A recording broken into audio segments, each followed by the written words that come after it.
Madison Vale smiled as she walked down the aisle toward the man she believed had murdered her sister.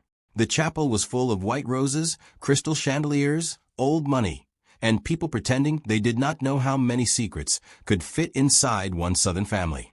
Outside, the city of Savannah shimmered in the late afternoon heat, all moss-covered oak trees and polished mansions. But inside St. Augustine Chapel, everything felt cold. Madison's father would have said it was nerves. Her mother would have cried and told her Evelyn should have been here. But Madison knew the truth. This was not a wedding. This was a crime scene waiting to confess. Grant Whitmore stood at the altar in a black tuxedo, handsome enough to make strangers forgive him before he even sinned. He had the kind of face that belonged on magazine covers and political fundraisers. Clean jaw, calm eyes, perfect smile, the sort of man people called promising, even when there was blood under the promise. He watched Madison approach with soft admiration, as if she were the great love of his life. Madison watched him with the face of a woman walking willingly into a trap she had spent 2 years building. Her veil floated behind her. Her white dress whispered against the marble floor. Every guest turned to admire the bride. No one saw the photograph tucked inside her bouquet. It was old, bent at the edges, and folded so many times the crease had nearly cut through Evelyn's face. In the picture, Evelyn Vale was standing beside Grant Whitmore outside a hotel in Charleston. She was laughing. He was looking down at her with one hand on her waist. The photo had been taken 3 weeks before Evelyn died. 3 weeks before police said Evelyn lost control of her car on a rainy highway outside Savannah.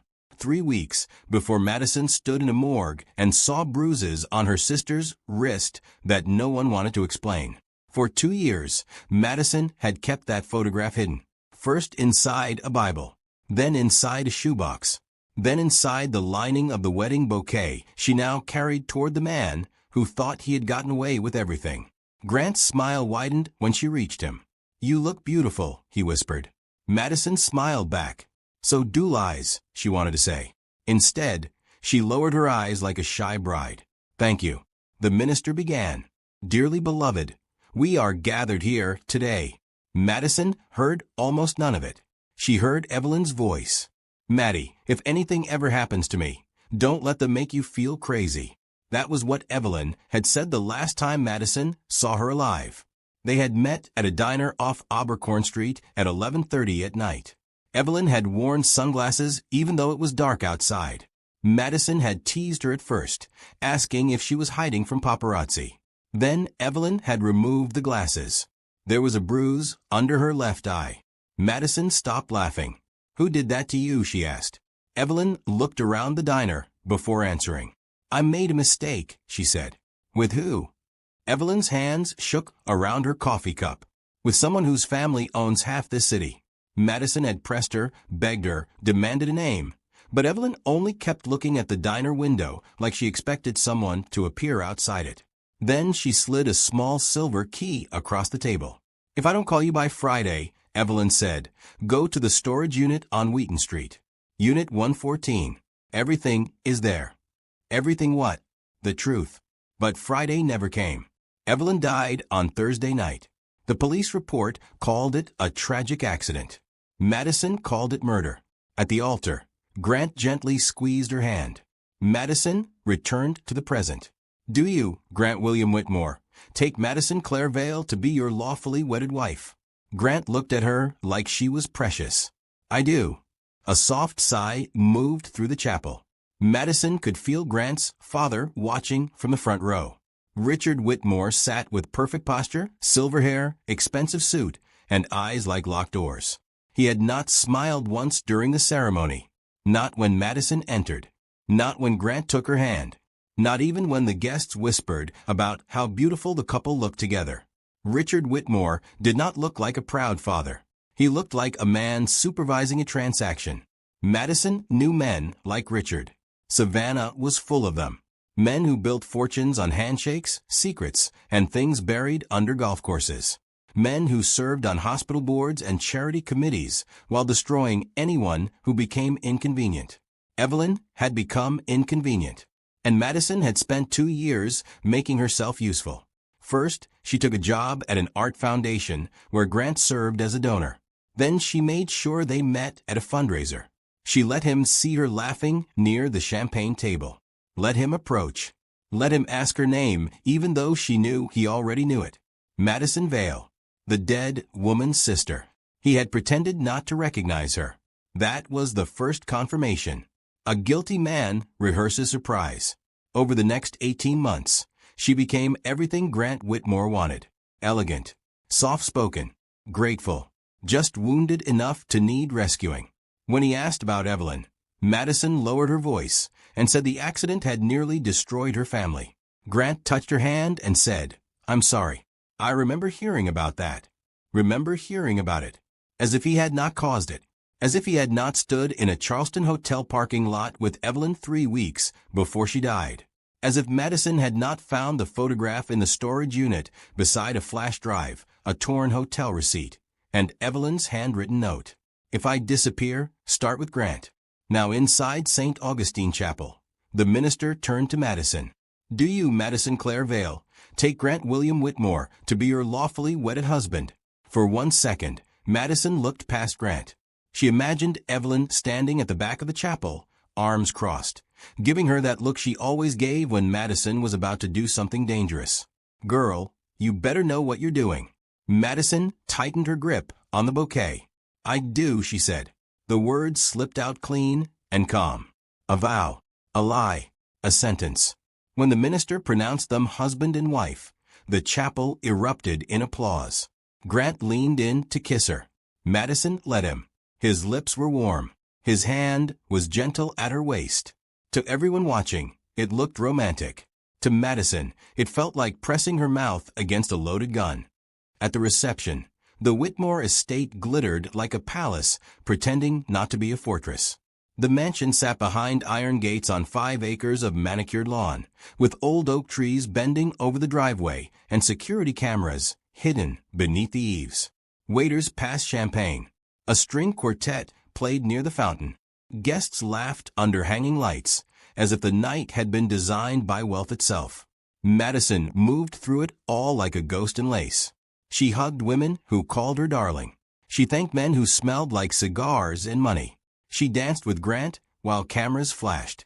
"You're quiet," Grant said, his hand resting on the small of her back. "I'm happy," Madison replied. "You sure?" She looked up at him.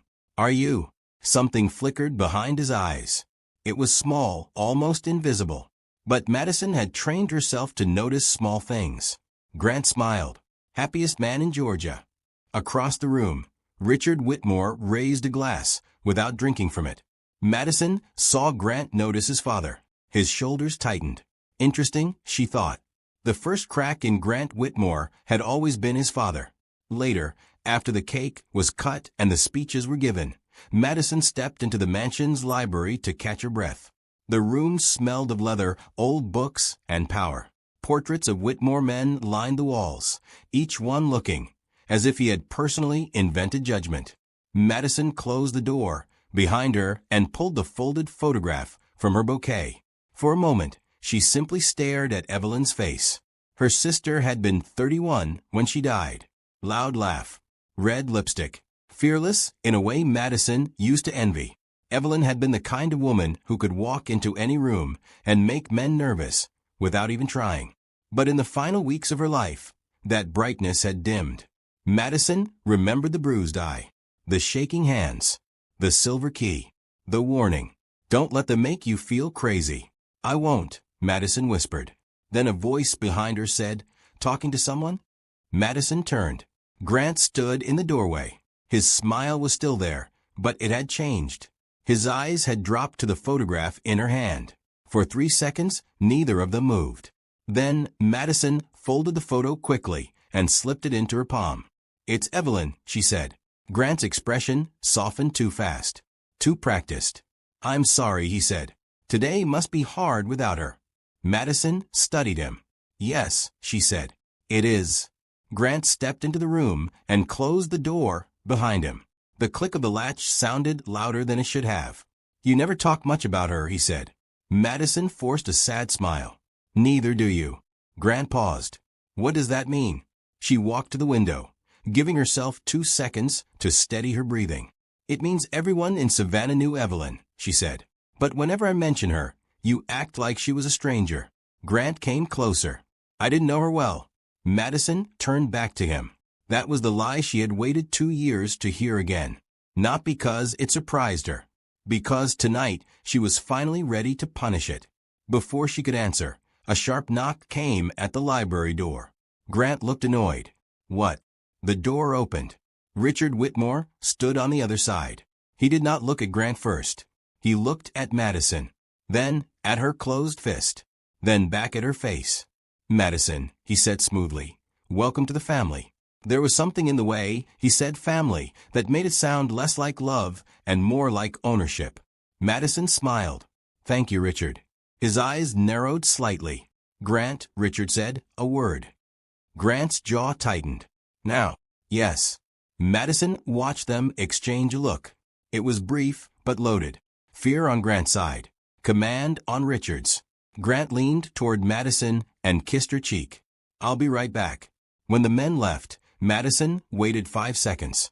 Then she opened the library door and followed. She kept her steps silent against the hallway carpet. The mansion was loud enough with music and laughter that no one noticed the bride slipping through her own reception like a spy. Grant and Richard turned into a private corridor near the east wing. Madison stopped beside a half-open door.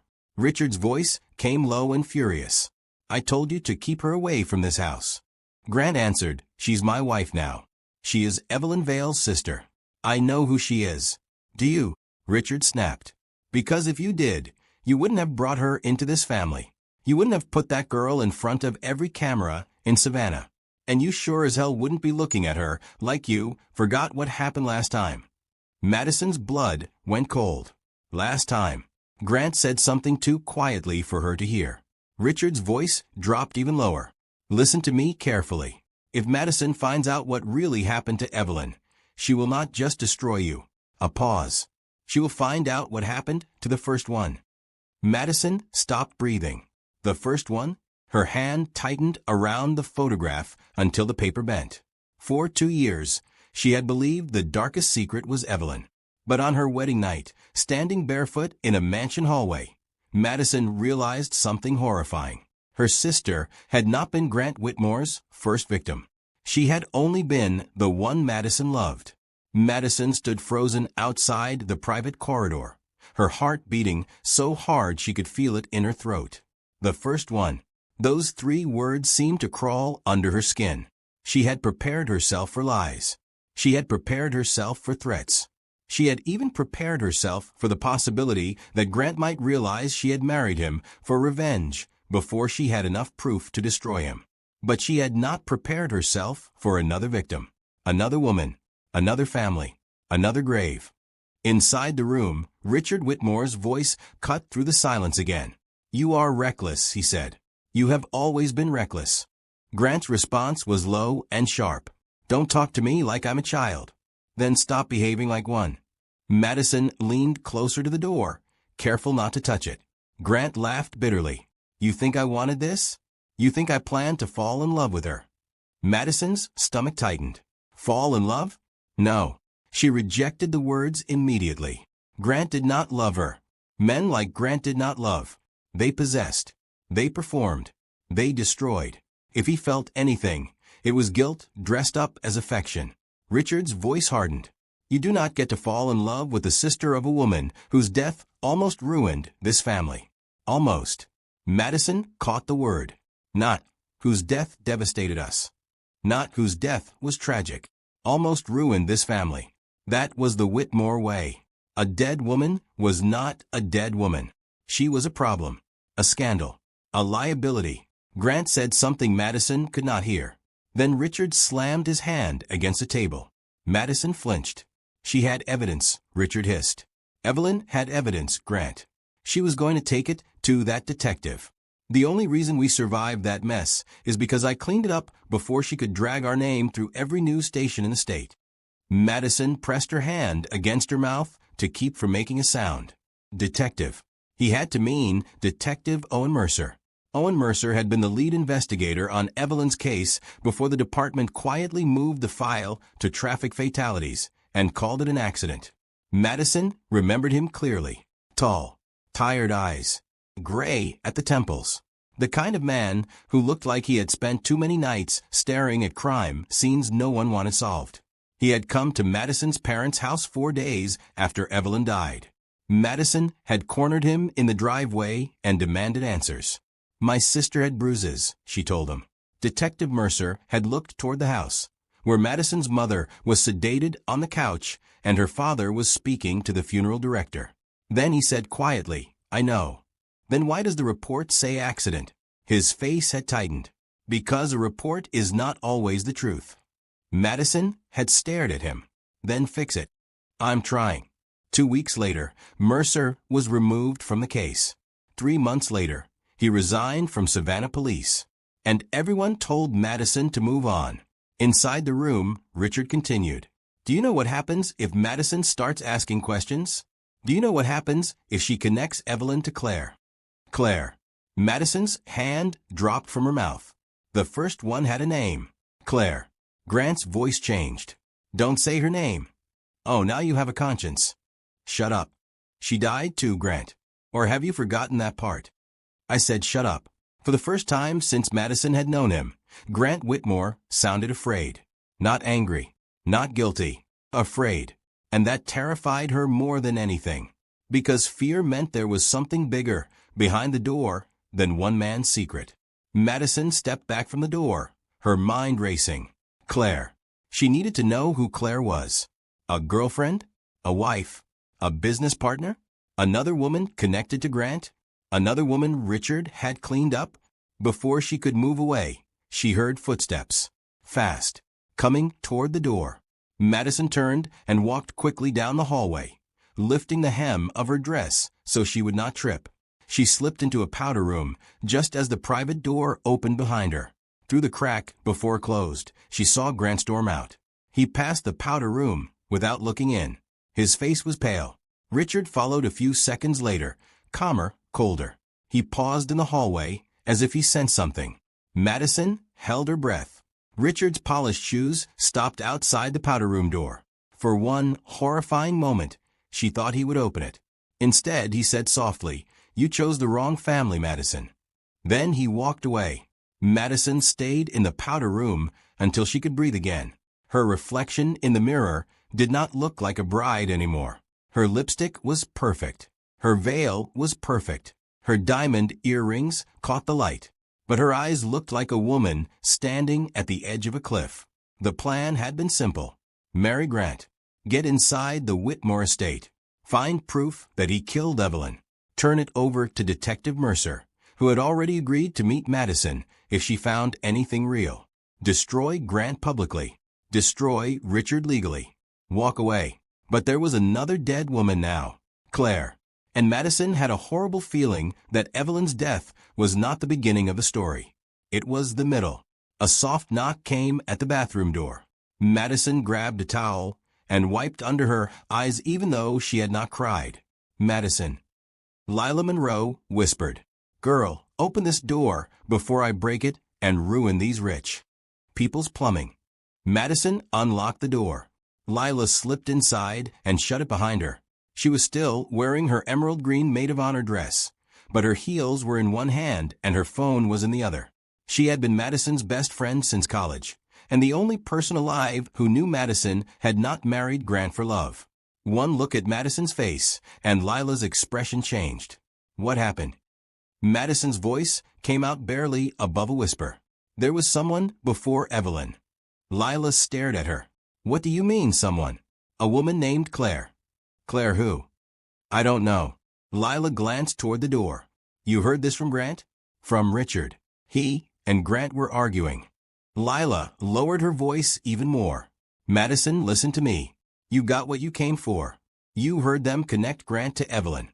You heard Richard say he cleaned it up. That is enough to call Mercer and get out of here." "No, it isn't." "Yes, it is." Madison shook her head. "It's not proof. It's a conversation I overheard from a hallway at my own wedding. Richard Whitmore will bury that by morning." Then leave tonight. We'll figure it out somewhere else. Madison looked down at the folded photograph in her hand. If I leave tonight, I may never get back inside this house. Lila's mouth tightened. And if you stay tonight, you may never leave it. The words hung between them. Outside the powder room, the reception music swelled. Guests cheered. Someone laughed loudly. A photographer called for the bride and groom. It was absurd, Madison thought. Life could keep dancing around the edge of a nightmare. Lila reached for her hand. Maddie, I love you. But revenge has made you too calm about danger. Madison looked at her friend. I'm not calm. You look calm. That's different. Lila squeezed her fingers. You promised me you wouldn't become Evelyn. Madison flinched. Lila regretted it immediately. I didn't mean. Yes, you did. Lila's eyes filled. She was brave, and she was stubborn, and she thought she could handle dangerous people alone. And then she was dead. Madison swallowed hard. For one moment, she saw Evelyn in the diner again, trying to smile with a bruise under her sunglasses. I'm not alone, Madison said. Lila gave her a look. Madison corrected herself. I have you. And Mercer, Lila said. And Mercer. Then call him. Madison hesitated. Lila held up the phone. Right now. Madison took the phone from her because her own phone was being tracked. She had discovered that 3 weeks earlier, when Grant casually mentioned a coffee shop she had visited without telling him. Since then, she had used Lila's phone for anything that mattered. She dialed the number from memory. Detective Owen Mercer answered on the second ring. Monroe, he said. It's Madison. A pause. Then his voice changed. Are you safe? No. Lila closed her eyes. Madison turned away from the mirror. I heard Richard say Evelyn had evidence, and he cleaned it up before she could take it to a detective. He also mentioned another woman, Claire. He said Evelyn could connect Claire to Grant.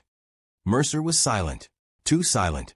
Madison felt the room tilt slightly. You know who Claire is, she said. Mercer exhaled. Madison, where are you? At the Whitmore estate. You need to leave. No. Tell me who Claire is. Not on the phone. Tell me. Mercer's voice dropped. Claire Bennett, 26 years old. Graduate student at Emory. Disappeared 9 years ago after attending a fundraiser in Atlanta. Last person seen with her was Grant Whitmore. Madison gripped the sink. Lila whispered, Oh my God. Madison closed her eyes. 9 years ago, Grant would have been 25. Richard would have had more power, more money, more reach. What happened to her? Madison asked. She was never found. Madison opened her eyes. The mirror reflected a bride in white holding a phone like it was a weapon. Then Richard lied, she said. He said Claire died. Mercer's voice went quiet. That means they know something no one else does. A knock sounded at the powder room door. Madison froze. Mrs. Whitmore, a woman called from outside. Mr. Whitmore is looking for you. Madison and Lila stared at each other. Mrs. Whitmore. The name landed like a chain around Madison's throat. Mercer spoke sharply through the phone. Madison, listen to me. Get out of that house. I'm 20 minutes away. I can't leave yet. Do not do this. Evelyn didn't die because she knew Grant, did she? Madison whispered. She died because she found out about Claire. Mercer did not answer. That was answer enough. The knock came again. Mrs. Whitmore? Madison handed the phone back to Lila. Tell Mercer to wait near the south gate, she whispered. Lila grabbed her arm. No. Madison, no. I need one thing first. What thing? Madison looked toward the door. Grant's private study. Lila looked horrified. You are not seriously about to sneak into his study on your wedding night. Madison smiled faintly. It's romantic, isn't it? Madison. He keeps a locked drawer in there. I saw it last month. He checks it every time he thinks no one is watching. Because apparently men with murder secrets don't use Google Drive like normal criminals? Madison almost laughed. Almost. The absurdity of Lila's panic broke something loose in her chest, but only for a second.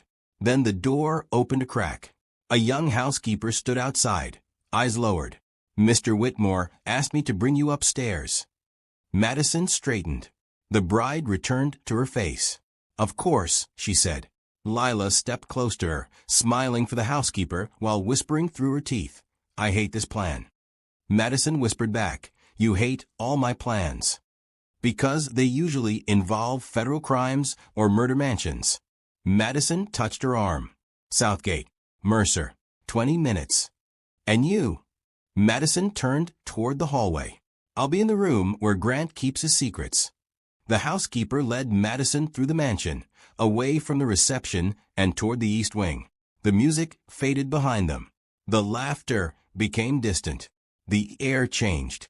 The public side of the Whitmore estate was bright, polished, full of flowers and champagne. The private side felt older, darker. The hallway walls were lined with family portraits. Richard as a young man. Grant as a boy in a navy blazer. Grant's mother, Eleanor Whitmore, beautiful and unsmiling, her hand resting on her son's shoulder like she was holding him in place. At the top of the stairs, the housekeeper stopped beside a set of double doors. "The bridal suite," she said. Madison forced a smile. "Thank you." The girl hesitated. For the first time, she looked directly at Madison. She was young, maybe 20. Brown hair pulled into a tight bun. Her face was pale, nervous. Then she whispered, "Don't drink anything he gives you." Madison's smile vanished. Before she could ask what that meant, the housekeeper turned and walked quickly away. Madison stood alone outside the bridal suite. From inside, she heard Grant's voice. "Madison." Her hand tightened around the doorknob. For 2 years, she had dreamed of confronting him.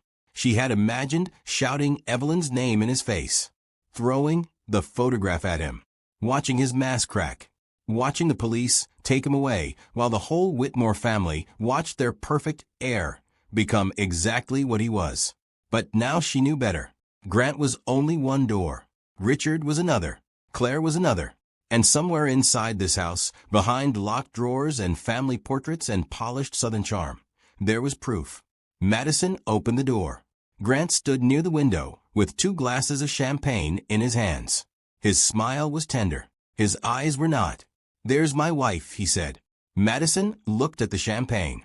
Then she remembered the housekeeper's warning. "Don't drink anything he gives you." Grant crossed the room and offered her a glass. "To us," he said. Madison took it. She smiled, and without breaking eye contact, she lifted the glass toward her lips.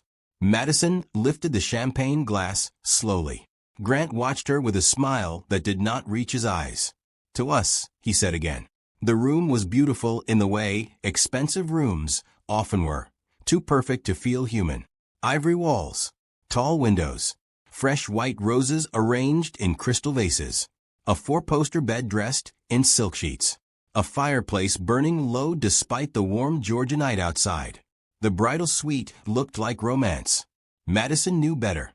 Romance did not need hidden cameras. She had spotted the first one the moment she stepped inside. It was small, almost invisible, tucked into the carved frame of the mirror above the dresser. A tiny black dot where no black dot should be. Grant had made one mistake. He had shown Madison his world too early. Over the past 18 months, she had learned to look for the things wealthy people hid in plain sight. Private guards pretending to be drivers. Lawyers pretending to be friends. Threats delivered as concern. Cameras hidden in wedding suites. Madison brought the glass close enough that the champagne touched her lower lip. But she did not drink. Instead, she lowered it and smiled softly. "Before we toast," she said, "I want to change." Grant's expression barely shifted. "Now." Madison let out a small nervous laugh. "Unless you wanted me to sleep in a wedding gown." He looked at the dress, then back at her face. "I wouldn't complain." She stepped close and touched his chest. It took everything in her not to pull away. "I'll only be a minute." Grant leaned down and kissed her forehead. The gesture was tender enough to fool a camera. Not Madison. "Take your time," he said. Madison walked toward the dressing room attached to the suite. She kept the champagne glass in her hand until she was beyond the camera's angle, then set it carefully on a vanity table. She closed the door, locked it, and immediately turned on the faucet. The sound of running water filled the small room. Her hands shook for the first time that night. She opened the little clutch Lila had hidden beneath the vanity earlier that afternoon during the bridal preparation. Inside were 3 items: a burner phone, a slim lockpick set, and a tiny audio recorder. Lila had called it the world's worst wedding emergency kit. Madison had called it necessary. She turned on the burner phone. One missed message from Lila appeared. Mercer is at Southgate. Security heavy. Be careful. Madison typed back quickly. He gave me champagne. Housekeeper warned me not to drink. Lila's reply came almost immediately. I am going to throw up. Get out. Madison ignored that part. Anything on Claire Bennett? 3 dots appeared. Then Lila sent a screenshot. It was an old missing person article from 9 years earlier. Claire Bennett, 26, missing after Atlanta charity gala. Madison zoomed in on the photo. Claire had dark blonde hair, bright blue eyes, and a wide, hopeful smile. She looked painfully young. Not because 26 was young, though it was, but because there was something open in her face, something untouched by the kind of people who learned how to survive men like Grant Whitmore. The article said Claire was a graduate student studying urban development at Emory University. She had attended a Whitmore Foundation gala in Atlanta and was last seen leaving the event around midnight. Witnesses saw her speaking with an unidentified man near the valet stand. Her car was found 2 days later near Lake Lanier. Her body was never found. Madison stared at the words until they blurred. Lake Lanier. A missing woman. A powerful family. A car left behind. It was not the same as Evelyn, but it was close enough to feel like a pattern. Another message appeared from Lila. Mercer says Claire's case was never closed. He thinks Evelyn found a file. Madison's heart kicked. A file. That had to be what Evelyn meant by everything. The truth. The storage unit on Wheaton Street had contained hotel receipts, photographs, notes, and the flash drive. But the flash drive had been corrupted, or someone had made sure it looked that way. Madison had taken it to 2 different computer repair shops. Both said the same thing: damaged beyond recovery. Maybe they were wrong. Or maybe there had been another copy. Madison looked toward the dressing room door. On the other side, Grant was waiting, maybe watching, maybe listening. She turned off the faucet and lifted the audio recorder. Then she heard Grant speak. Not to her. To someone else. His voice came faintly through the door. She didn't drink it. Madison stopped moving. A second voice answered. Male. Older. Richard.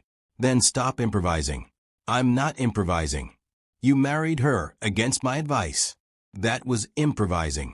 Madison held the recorder near the bottom of the door and pressed the button. A tiny red light came on. Grant's voice sharpened. You wanted me to cancel the wedding 2 weeks ago. Do you have any idea how suspicious that would have looked? I wanted you to end it before it reached this point. And how exactly was I supposed to do that? The same way you ended things with Evelyn. Silence. Madison's fingers went cold around the recorder. There it was. The sentence she had hunted for. The sentence she had needed. But Grant's response was not what she expected. I didn't kill Evelyn, he said. Madison stared at the door. Her breath caught. Richard laughed once, without humor. Do not develop a conscience at this hour. It insults us both. I didn't kill her. No. You only made her desperate enough to run. You only gave her access to things she was never supposed to see. You only lied to her until she thought she could expose this family and walk away alive. I loved her. Madison almost dropped the recorder. The words moved through her like poison. I loved her. Grant had said it too quickly, too painfully. Not like a man protecting a lie, like a man bleeding through one. Richard's voice was cold. You love Claire too. Grant said nothing. And look what love cost us then. Madison pressed her free hand against the wall. Claire, Evelyn, both connected to Grant, both connected to Richard. But the shape of the truth was changing, and Madison hated it. She did not want complexity. She did not want gray areas. She wanted Grant to be the monster. She wanted one villain, one motive, one clear path to justice. But real evil, she was beginning to understand, did not always stand alone. Sometimes it had a father. Sometimes it had a family name. Sometimes it had a legal department. Grant spoke again, quieter now. She doesn't know about the basement. Madison looked up. The basement. Richard's answer came like a blade. Then make sure she never does. A floorboard creaked outside the dressing room. Madison snatched the recorder away from the door and slipped it into her clutch. The handle turned. Locked. Madison. Grant called. She quickly unzipped the back of her wedding dress as far as she could reach, then pulled the bodice slightly loose so it looked as if she had been changing. Like this video, subscribe, and comment your theories. What Madison discovered next would change everything.